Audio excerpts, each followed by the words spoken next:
bismillaahi raxmaani raxiim kulanti wacan daawayaal kusoo dhawaada waraysiga toddobaadka iyo magaalada Nairobi.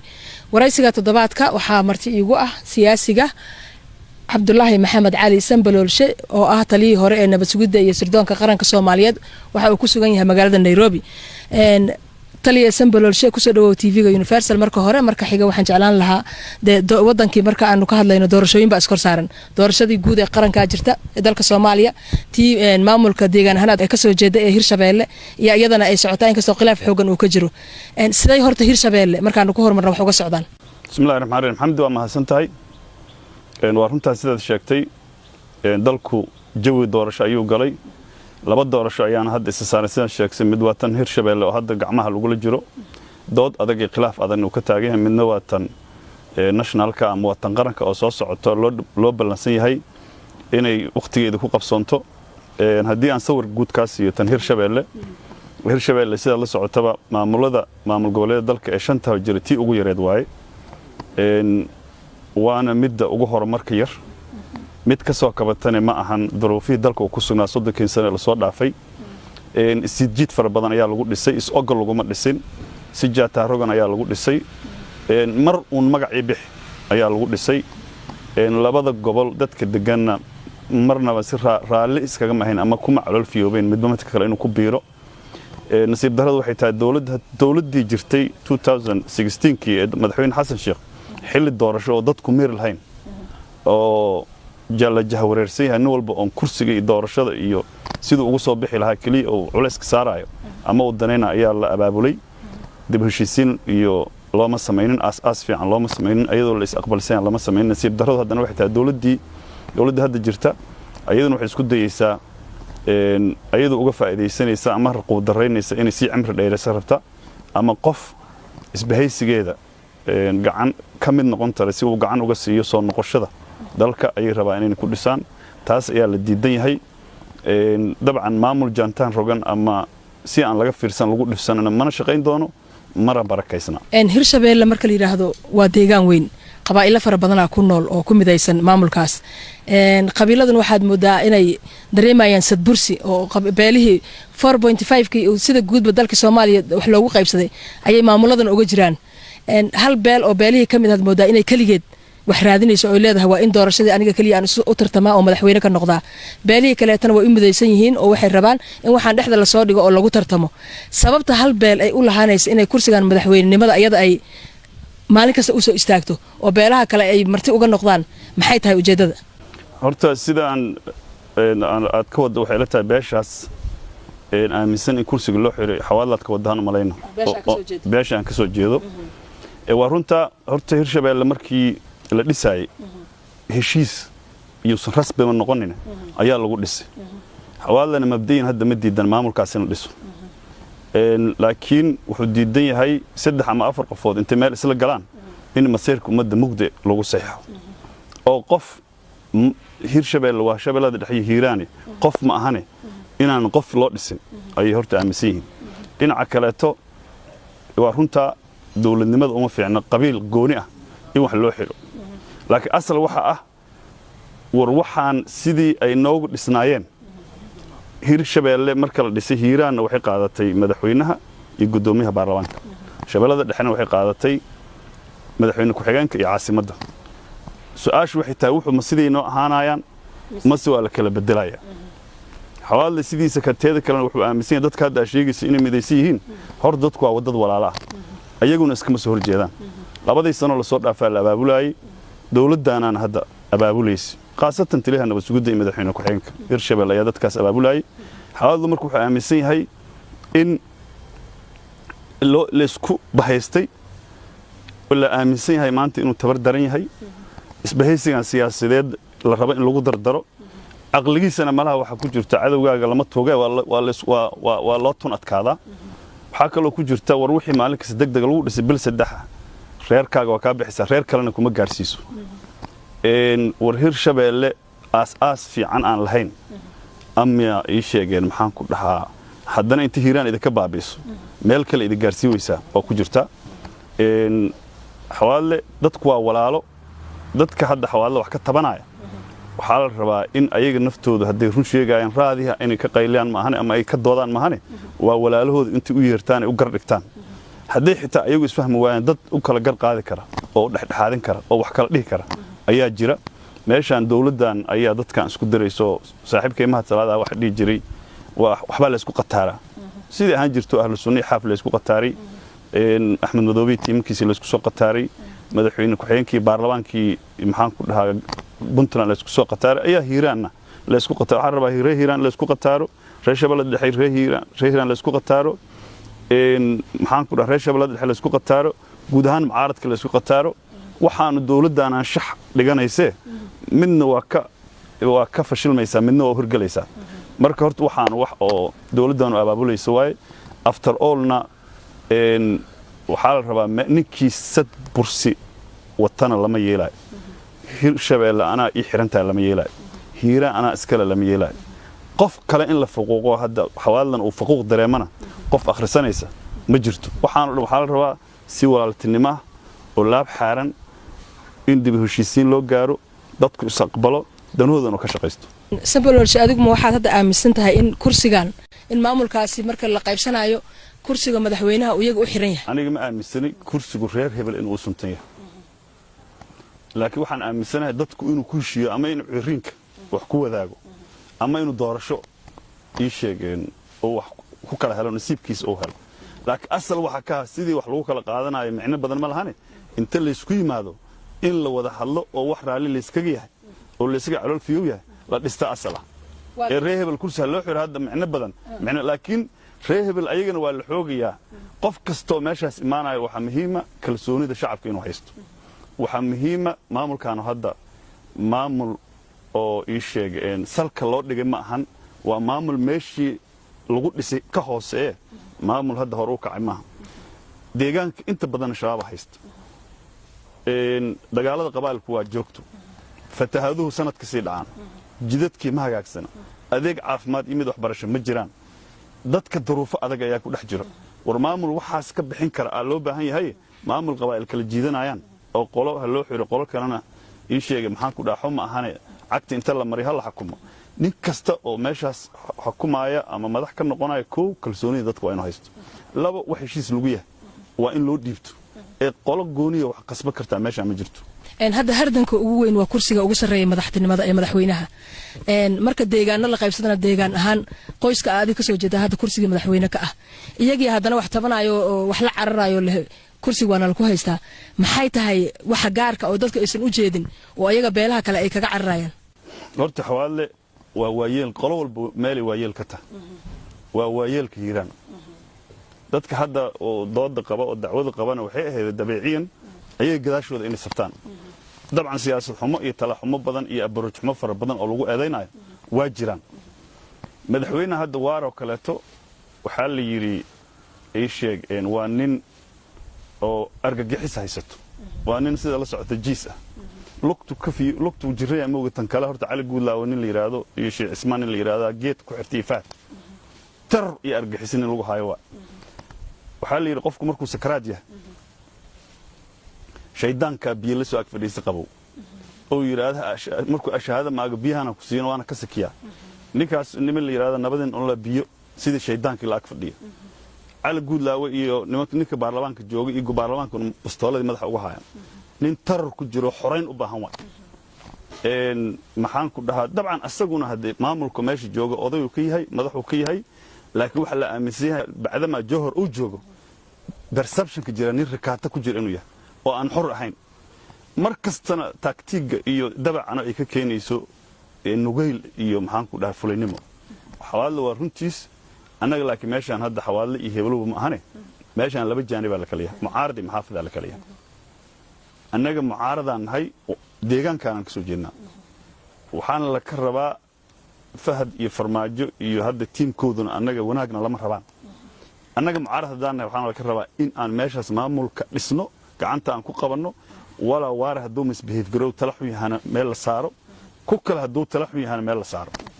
marka waa run in la yidhaahdo hasha iyadaa geela cunaysa iyadaana cabaadaysa laakiin haddii anwaare waa nin oo tabaru hayso nin tabar haysana tala xuma ka filo marka la fiiriyo madaxweynihii waara laftirkiisa iyo gudoomiyaashii wada shaqayn kama dhaxayso maamul madaxdii saraba is haysato beelihiina ay isdiidan yihiin dib heshiisiinna hadda la leeyahay hal aado doorasho ha dhacdana la leeyahay guddiga laftirkiisa uu madax banaaneen guddiga qabanqaabada doorashada sidee loo sameyn karaa wax wada ogol ah inay ka soo baxaan wallahi horta meesha asalka la rabo waxay tahay maamul madaxweynihiisii iyo gudoomiyihiisii baarlamaanka iyo madaxweyne ku-xigeenkiisii la isku qataaray oo la isku diray horta meeshaas maamul ummadu leedahay oo heshiis lagu yahay ma ka soo baxay ay u sii dheer tahay qabaa'ilkii oo asaga naftiisa wax kala tabanaayo oo aan dib heshiisiin iyo wax hadda isku raacsiin aan jirin oo ay faragelinta dawladda oo ay rabto oon danaheeda inay isku injineer gareysa ama shaar la eg doorashada soo socotay ka talato waxaanoo dhan asal waxa ka banooniga dhulka in la dhigo oo aragti tan ka weyn wax lagu wajaho hal dhinac kaliya oo aan anigu guulaysto aan ahayn la isku tanaasulo la wada hadlo la doodo wax la isku soo jiijiido wax la aqbali karo dadkan u cunto xalaalan la dhiso haddii la dhisi waayo hadda markaas macnaheedu waxay noqonaysaa haddii wada jirkii iyo walaaltinimadii la isku afgara waayo nin walba wixiisa allah u maceeyey oo allah u barakeeyey noqonaysaa waa dhibaato mas-uuliyaddaasna waxaa iskale dawladda hadda jirta maxaa dawladda gaar ugu eedaynaysaa oo qabatay horta dawladda hadda sabab dawlad maba dhisna dawladdii dhexe wasaaradda arrimaha gudaha waxaan gacan ka haysan ma dhisna dadka maamulkii meesha jooga inta la isku dirayaa ninba ninka kale qoorta loo gashay qabaa'ilkii inta la isku dirayaa qalal inta meel la geeyaa la yiri xaq soornimo ilaahay loo baxshay kuwana waxa laga dhigay kuwa baaxla ah oo ii sheegeen ay tahay in wax walba laga qaado dawladda eedan ayada iskale dawladda inta xukuumad la dhisaayo oo xukuumaddaas golaha wasiirada go'aan gaara horta waxaan haakiso maalin kasta waxa la ilaahay taliyaha nabadsuudan waxaan shaqo ku leh wartalaha nabadsuudan ma ra'iisul wasaare wasiir arrimaha gudaha maxaa madaxweynaha Hirshabeelle ma deegaanka ugaaskiya maxaa ka qusay horta in oo arrimaha uu soo faragasho waxaan u baahanahay xilliga la taagan yahay dawladdii even xitaa waxaan ama joojina ama wadaha ma dhisnaba wasaaradda arrimaha gudaha ma dhisna xafiiska ra'iisul wasaaruhu xukuumad ma dhisin xukuumaddii baarlamaan lama geeynin maxaa loola degdegaa yaa dhisooyo dawladda dhisaysa oo riixaysa horta waa tuma waa gartay waxaad leedahay dawladda yaa ka gaabisay shaqadeeda dawladda mar hore shaqadeeda ka gaabisay haddana waxay waaye ii sheegeen waa dirqinaysaa waxaan raalli laga haynin rabtaa dadka inay ku dirqiso Hirshabeelle marka la yiraahdo siyaasiyiin waaweyn ka soo jeedo siyaasiyiinta hadda hormuudka u ah madasha xisbiyada qaran deegaanaha waa deegaanada ka soo jeedaan qofka siyaasigana wuxuu macno ku leeyahay in maamulka iyo meesha bari uu laaban lahaa ay tahay meel diyaarsan oo uu wax ka heli karo ama awoodaha kale jira maamul goboleedyada wax kula qaybsado iyaga laftirkooda hadalkoodii lama hayo ma isleedahay wad ka gaabiseen awoodii ama wixii la idinkaga baahnaa ee maamulka iyo deegaankii aad matalayseen haddaba u hadlayso uu idinka rabay shaqadeedii booskaas waa idinka bannaan yahay walaada kor waa aniga sheegay oo aniga iri mar madasha iyo nabadii nolol oo isku milmeen marka xilligan oo kale doorasho ay timaado horta dadka muuqaalo kale ah u baxa waxaana ku dhac cudur la yiraahdo indhabeel siyaasadeed dadkuna waa gabadhicilaa go'aamo saxana ma qaato horta waa nasiib darro madasha xisbiyada qaran 5 xisbiga ka koobanta 4 xisbiyo kamid ah waxa madax u ah reer Hirshabeelle waa Cabdiqaadir Cusubile waa Xasan Sheekh waa Sheekh Shariif waa Seerin afartuna ii sheegeen maxaan ku dhahaa waxa la dhihi karaa hadee ma nabadii nolol ayaga isku dhig darada waa arkaysa maal dhaweed ninka akhrinayay golaha baarlamaanka ninka akhrinayay xogaha guud ee himilo qaran waa xisbiyadiina waa ka aamusan yihiin war nabadii nolol iyo ayaga ma waxaan dulmigan ku heshiiyey ma waxay noqdeen ii sheegeen ilma adeernimo iyo maxaan ku dhahaa abtirsiimo ila afartan nin waa afar nin oo abgaal xisbiyada madaxka cali guud laawal rabo in loo kufino waa abgaal dadku dareenkaas waa geli karaa anu had taas ma qabo laakiin waxaan qabaa in uu jahwareerka doorashada indhabeel siyaasadeed ama jahwareer siyaasadeed inuu ku dhacan qabaa xilli wax la saxana waa la joogaa haddayse waxay fiqitolkiis kama janno tago waxaa la rabaa qofay wax ka hadlayn lama arko in la hadlo la yiraahdo war dadkan waxay saarayka aan lagu qasbin dib u heshiisiin hal galo hal la joojiyo waxaan ninka dulmiga wada un bay wax ka hadlaynaysaa qofay wax ka hadlaynay lama arko aniga waxay la tahay madashu waa ka gaabisay bal waa gacad bidxaynaysaa Hirshabeelle markii madaxweyne dawladda hadda jirta ay hal far ku taagtay kismaashana lagu taagi jiray haddii ay talaabay ka qaada meesha la yiraahdo ii sheeg galmudug qayla la daba taagnaa jiray baydhaba wax lagu xasuuqaa lahaa hirshabeello annaga aan ka soo jeedno haddii laga aamusay lana rabo ii sheegeen maxaan ku dhahaa dalka hoggaankiisa nimanka aan kula tartanno soo perceptionka la abuuraya maaha war niman deegaankoodii exclusiveka ahay loogu taliyey tan dalkan waa loogu tala galaa actually political damage ku tahay sumcad xumo iyo dhaawac siyaasadeed ee madasha ku tahay waa gartay adiga siyaasiyaa tahay nairobi hadda joogtaa waxaa la yidhi gar aad naqayso waxaa jirta mararka qaar adiga kugu soo laabanayso maamulkiina waa ka soo jeedaa oo beesha hadda laftirkeeda keligeed aad moodo inay wax gaara jiidanayso dadkuna ay dareen ka qabaana ka mid tahay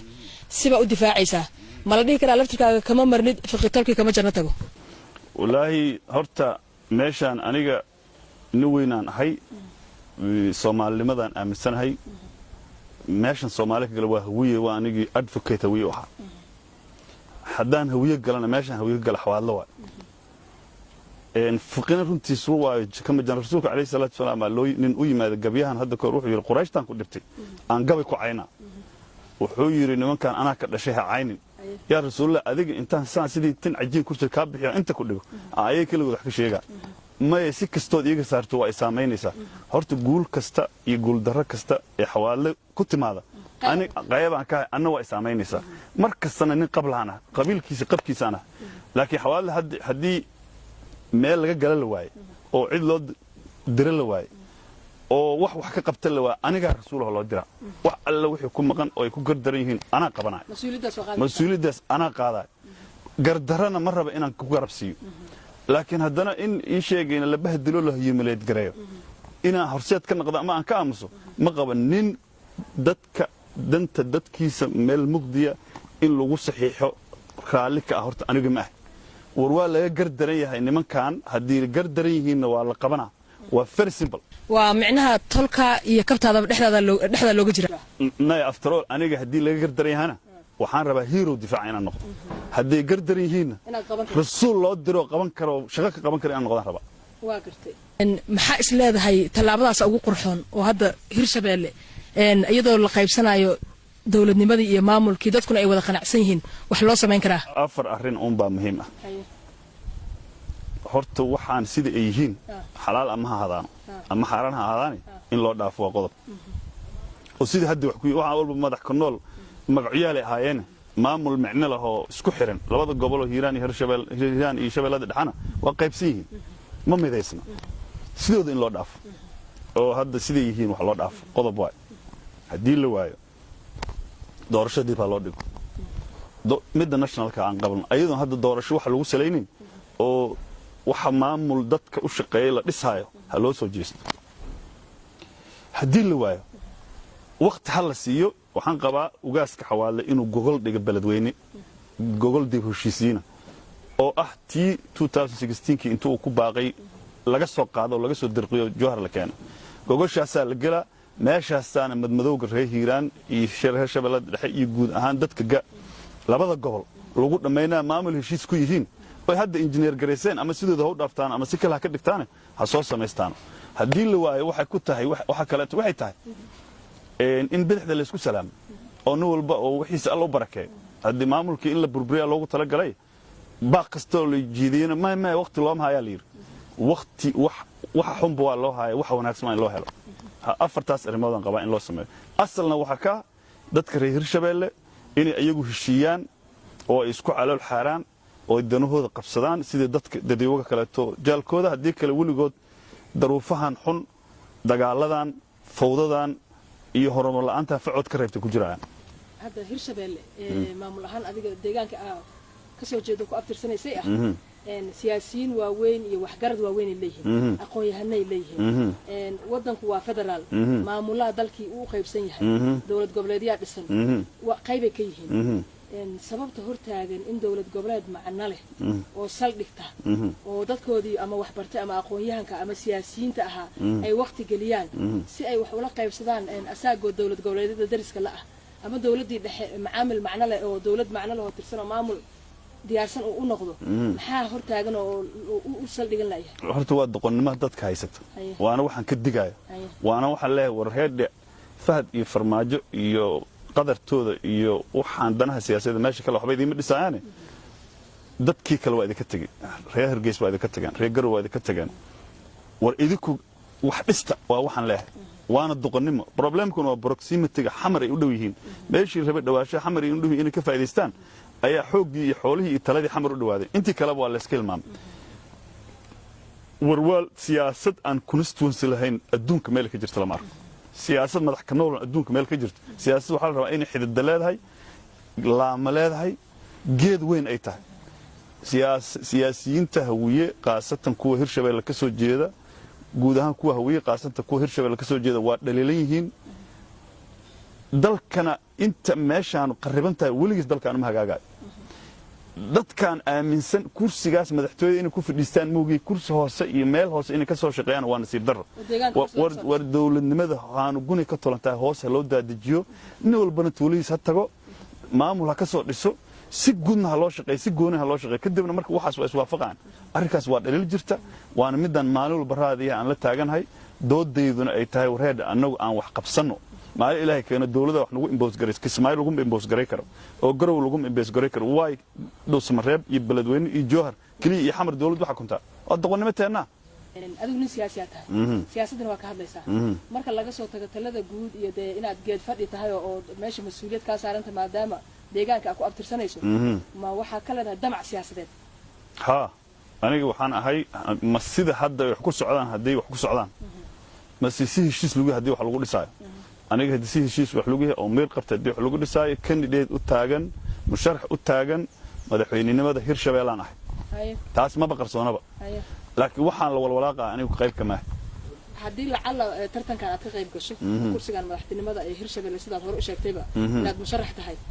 haddii aad ku guulaysato maxaad leedahay waxaasay reer hiiraan u baahan yihiin oo tii iga horreysay reer hiiraan reer hirshabeelle horta kow reer hirshabeelle isma ogola waa is ogolaysiin doonaa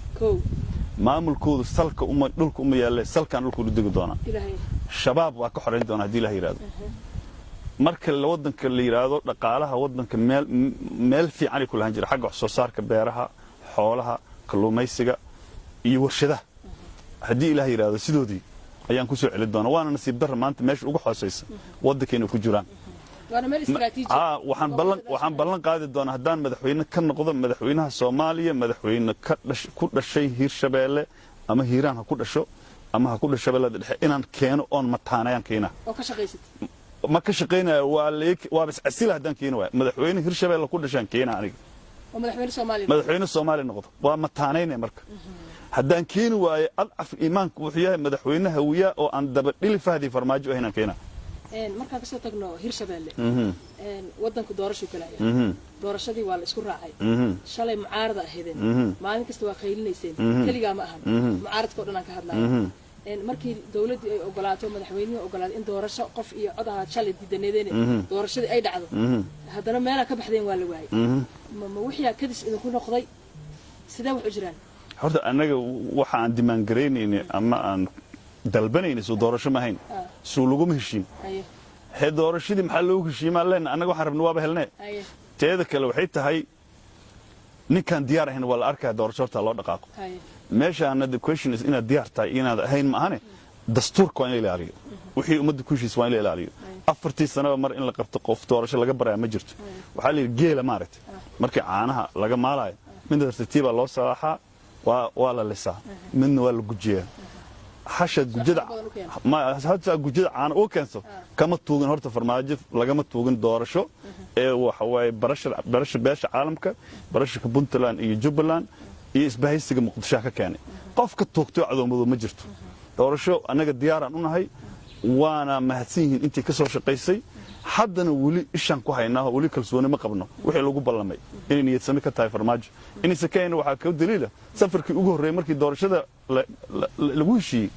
wuxuu aaday afwork eritrea aaday I don't think inuu ninka la yidhaahdo asaas afwork uu yahay good election advisor waxa uu ka soo tali karaan inuu wax la boobo ama dib loo dhigo ama la qaadacay noqonaysa weli annaga walwalaan qabnaa ishaana ku haynaa doorasho diyaaraan u nahay intii ka soo shaqaysay ugu horreyn puntland iyo jubbaland iyo beesha caalamka maraykanka ugu horreeyo iyo xisbiyada qaran ee magaalada muqdisho iyo xisbiga wadajir iyo dhammaan ummadda soomaaliyeed si joogta qayladhaan iyo cadaadis u saaraysay ayaa hadda iskale welina waa inaysa isdhigan ilaa wuxuu ay ka dhawaabayaan doorashada hadda la aadayo oo lagu tartamayo oo tii guud ee dalka Soomaaliya ah masab intee la eega horta aad kartaa mise maamul goboleedka u socotaa aniga horta doorashadaanu moogtahay markay soo dhawaato aniga kow horta waxaan rabaa rejiimka hadda jira isbedel in lagu sameeyo oo isbahaysigayno xisbiyada madasha qaran inay ii sheegeen maxaan ku dhahaa ay madaxweynimada ka dhaxashaan rabaa horta aniga noqon kara qof aan dhisi karin noqon kartaa wax dhiba ma leh laakiin aniga isbahaysigayna not only xisbigayna isbahaysigayna inuu guuleystaan rabaa ma isleedahay marka hadda tartan loo istaago rajadii guusha oo maadaama xisbigiina hadda aad u ololeynaysa dad badan hore u soo maray ay yihiin Soomaalida inta badan waji la arkay aysan waqti u haynin oo inta badan isbedel la yiraahdo dadka idin sharaxan ay u badan yihiin dad hore xilal u soo qabtay rajadaas ay helaysaan maamsanta wax aan aniga kalsooni darro oo dadka Soomaaliyeed horta dad markasta mas'uul ah waa dad mas'uuliyiin doortaan qof dabo iskool wada oo darbiyada dad kula dhacana oo saacadan kadib meesha meel tababar ma qof tababaran oo markuu xafiiska tago meesha wax u dhaqaajinaya yaqaan al raba in la doorto historically dadka Soomaaliyeed dad aan siyaasi qaangaar ama dhameystiran ay wulidku ma dooran ka soo qabo 60gii markii laga yimid Aadan Cabdulle Cismaan oo speaker ahaa la doortay Ali Jimcaali asagoo fitner politicians la kala doortay 64 waxaa la kala doortay Cabdirashiid iyo Aadan Cadde madaxweyne prime minister kala ahaayeen inta kacaanka dalka xooga lagu haystay doorashada kama jirin 10 sano oo ciidii cali mahad wadanka isku haystay marka laga soo galo 2000kii markii la yimid Cabdullaah Maxamed iyo Cabdiqaasin oo fitner politicians oo dad siyaasiyiin waaweyn oo yaqaan la kala doortay 2004kii waxaa la kala doortay Cabdullaah Maxamed waa yeelay ahaayeen dad hadda qarsoon ma ahayn 2002 alifkii xasan shiiq oo siyaasadda aan lagu aqoon laakiin si kale loo yaqaan soo baxay 2017kii laba prime minister iyo laba madaxweyne la kala doortay dadka Soomaaliyeed dad yaqaanaan doortaan dad iska socodta ma doortaan madaxweynayaasha hadda taagan oo annaga nagu jirana waxaan aaminsanahay qofka fursad roon inuu jiro dadka Soomaaliyeed waa tijaabsiin waa la yaqaanaaba يا ودد لك كسب أو أمانته إذا أمانته لك كسب واحد جنيه واحد كذا صباح هذا قون قف دورنا الإسلام كل ما نتنا دد الصوماليين إن ما إله كانوا يجب جبيان. تالي سياسة الدنيا كحبال قبرتها. سياسة الصومالية أنا دولة نمدي بابا 4.5 كل سنة قبيلة. سياسة كستسوي معنا أولي واحد مددنا قبيل في نص كمرنين. شلي وهذا ليس بال واحد الباش هويان وهذا لا ما أنت هذا حواد لا حواد هلنا نيجي فيري أنا حواد وماشان سومالي كسوقل أنت سومالي كهل أنت محقير كرهت وأكو قصبنا مركي ظروفه تاجيين وح يقول قدبون أنا كشيء هذا حواد بقرة حواد قردرني ولا قردنا أنا قمت هنا هدو قردريهن ولا قبنا هدي لا قردريهن لا قرابه هرت that is my position سياسة الصومالي أنت أصحاب أفكار كنا قوني سنة أنا سيستم كينا بسيدا أفريقيا سيدا هذا ماشي أجوبتي سو قبائل محمى إنك اللي يرادو إيش يعني رايلو كلا قبيل كيسا أوتا وهورو قبيل كيسا أوتا بدحين كوين قبيل كيسا أوتا كولونس قبيل كيسا أوتا أفريقيا إثيوبيا إذا بقولك مليون البحنمد أنت أركتها قبائل شعوب سودان يوغندا رواندا برونديا أفريقيا ميل هذا نيجر أو دولة نمو حلا هذا مصر تونسي كلها كجرتا أنا ما أفريقيا كان كبدلان كرنا ما عرفتن قبائل كان كبدلان كرنا وحال الربع لكن دولة نمدين الدينتين قبيلة الدين أنت أسوا في الجنة وحش غير كرنا كسو صارنا. هذا مركز دور الشذا اللي يراه الصومالية وقت لو هدي إلهي رالك النقطة إنك يكون يستوي مدحوينا إلا دياريو لو صعدا محاد سلابة هاي أو 10 أو أنت اسمه دام سياسة أتكوجرتي laga bartay madaxweynayaashii hore ee dalka soo maray oo isleedahay madaxweynaha maanta dalkaani u baahan yahay ee samata bixin karo waa 1 2 3 waxa looga baahan yahay wala horta waa nin fahamsan koow duruufaha dalkaanu ku sugaya adduunkana dhinac u socda fahamsan abuur karana siyaasadii gundhiga ama saldhigga u noqon lahayd qorshihii himilooyinka amni siyaasadeed iyo dib u heshiisiin lagu gaari lahay nin ay kala weyn tahay midnimada dalka qodobkiisa iyo qaybintiisa nin maxaan ku dhahaa daacadnimo lagu yaqaan karti lagu yaqaan geesinimo lagu yaqaan dad isku wad iyo tanazul lagu yaqaan waxaan qabaa qof aragti fog qoyar socod ah afartii sano la soo dhaafay isqabqabsi fara badan iyo isku dhacyo fara badan jiray revenge siyaasadeed ama argos iyo maxaan ku dhahaa in la kala cadgooso dib dambe siyaasadda loogu kala dagaalo inaan ka shaqaynin loo baanin ujeedadiisu dib u heshiisiin dib u xirayn dib u midayn adduunka Soomaaliya isku xira Soomaaliya isku xira loo baahan yahay hadda dawlad baa waqtigeeda dhamaaday naftirkooda doorashay ku jiraan ama soo laabtaan ama hawaayaan maxaad is leedahay bari ka maalin dawladdan wax taariikh oo lagu xasuusan karo wax qabad ay leedahay oo aad leedahay waxaas ay qabatay waxaasna way ka dhinaayeen ama way ka qaldanaayeen wallahi sideeda asal meesha waxa ka ah dadku inuu soo galaado meeshan dadkii dawladdan waa kala irdheys waan isku dirtay wax aan isqabqabsi iyo xasarad iyo buuq iyo arrinkii calwisay aan ahayn soo kordhisay aniga ma arko dawladdan sideeda waxaan qabaa sidii Itoobiya Talyaanigu xilligu qabsaday 4 sano looga jaray waqtiga Soomaaliya in looga jaran qabaa 4 sano la soo dhaaf historiga siyaasadda Soomaaliya laga jaran qabaa أنا أصبحنا دعوينك إلى سمر دي بدعي يوحي لقى رجينا ولا قال كل مالمي رجال أردن رجبال يسكو بدلين